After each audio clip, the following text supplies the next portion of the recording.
what Gervonta Davis did for your preparation? You know what? I think getting him on the back end of the sparring was more so just to make sure the eyes and the focus and everything's there.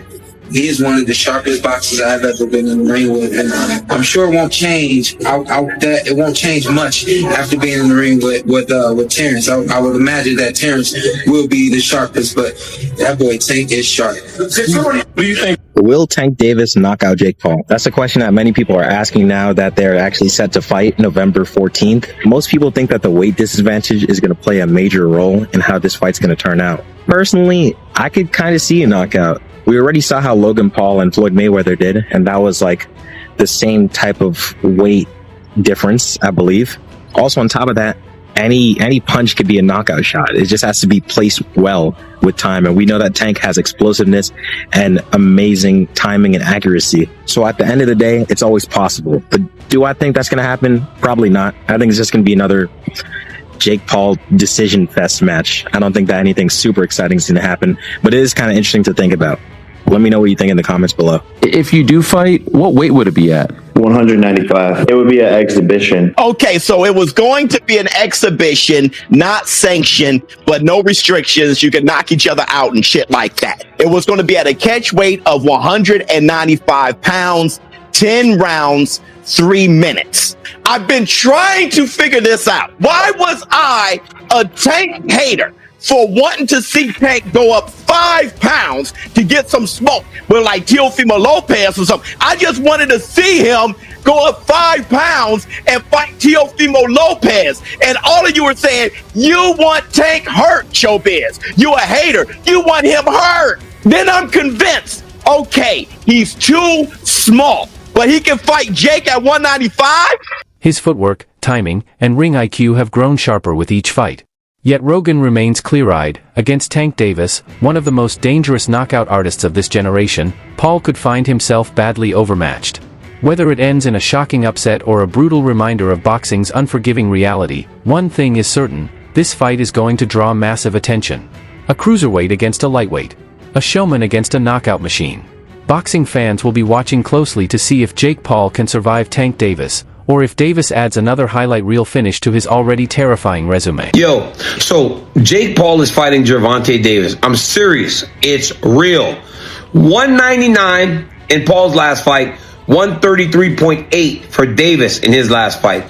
I discussed that and so much more at 5 p.m. Eastern, 2 p.m. Pacific at my YouTube channel. The link will be in my bio. But hey, I thought he was going to fight Anthony Joshua. How do you end up from Anthony Joshua to Tank Davis?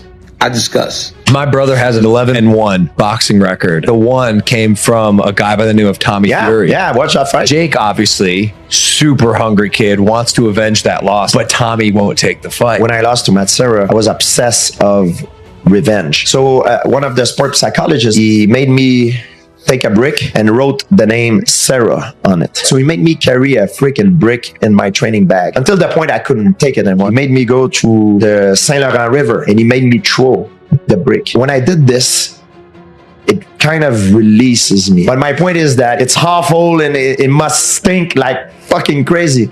But you need to focus on the next task because that could be a big... Just here at Los Naranjos in Viva, España, and I found out that Gervonta Davis is now fighting Jake Paul. So Jake Paul was supposed to be fighting AJ. Eddie Hearn announced 99% done, which we've just spoke about. What next for AJ? Potentially Jake Paul. But it now looks like that Jake Paul is fighting one of Anthony Joshua's legs. He's fighting Gervonta Davis, somebody who's a quarter of his size. I don't even know what's going on. Has Eddie Hearn been played? Let me know what you think, but the AJ fight with Jake Paul's finished.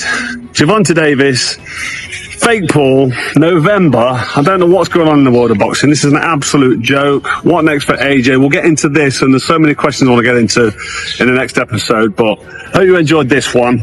And yeah, I just thought I'd give you a quick update because the news has just come in, and I'm just trying to relax and play a bit of golf, and I can't. I've got to get it off my chest. I'm going to add it to this video. Hope you enjoy it. Don't forget, if you haven't already, hit like, share, and subscribe to the best channel in the business, Frotch on Fighting, and we'll see you. Jake Paul vs. Gervonta Tank Davis. Legit fight or boxing spectacle? Jake Paul is set to face one of the most dangerous knockout artists in the sport, Gervonta Tank Davis, this November in Atlanta. On paper, the matchup is astonishing. Paul, a 6 feet 1 inch, 195-pound cruiserweight, against Davis, a 5'5" 1/2 inch, 135-pound lightweight champion.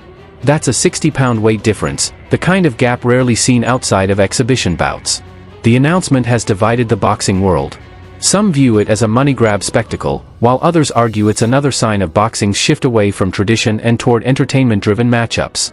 For Davis, the risk is reputational, not physical. A loss to Paul, who carries a 12-1 record but lacks deep professional boxing experience, could damage his legacy. On the other hand, if Davis manages to overcome the size disadvantage and score a highlight reel knockout, his status only grows. For Paul, the upside... About Jake, what do you think of Jake? Clown. He's a clown. I know that Jake can't fight. He can't fight. So would you look at it as a joke if someone, if your team was like, yo, we want you to fight Jake Paul? Would you be like, yeah, oh, man? I laugh at him. You want me to fight him? At first, I didn't like how Jake Paul was coming because of how he was making it look. But now that I see that, I feel as though he's still a clown because that's his personality. I'm starting to respect it because he's not doing it like for the hype. He was really like trying to be a boxer. I think that he's decent. Yeah, like he's good. I mean, he's not good, but he's going that way. Is he better than you thought he'd be? Yeah. Got to be mentally tough to be in a box. So that's why I don't take that away from some fighters or some people that want to jump into the sport. So just show how tough you are. That's how it should be.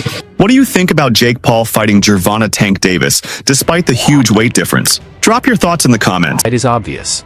Defeating a 3-division world champion, even in an exhibition, would give him more legitimacy in a sport that has often dismissed him as a YouTube sideshow. Even surviving the distance against Tank would add credibility to his career. Critics have been quick to weigh in. Ryan Garcia has mocked the bout as scripted wrestling rather than serious boxing, warning that the sport is sliding further into popularity contests instead of true competition. Former champion Sean Porter has picked Davis by knockout, while others see Paul's size advantage as too much for Davis to overcome. Joe Rogan, one of boxing's most outspoken voices, offered a balanced take. He praised Paul for proving himself as a real boxer, noting his power, ring IQ, and ability to draw massive paydays. But Rogan also warned that Tank Davis's speed, timing, and explosive power are unlike anything Paul has ever faced. In his words, this fight is a different world from Paul's previous matchups. The bout will stream live on Netflix, a platform that has recently leaned heavily into combat sports.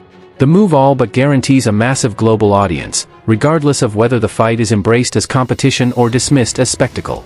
At its core, this is more than a clash of styles, it's a clash of eras and philosophies. Paul represents the new blueprint, celebrity-driven, business-savvy, and controversy-powered. Davis represents boxing tradition, a world champion with the skills and resume to back it up. Come November, fans will find out which model wins out. Will Davis prove that skill, speed, and power can overcome size? Or will Paul's physicality and self-made boxing career add another shocking chapter to a sport already blurred by spectacle? Either way, the world will be watching.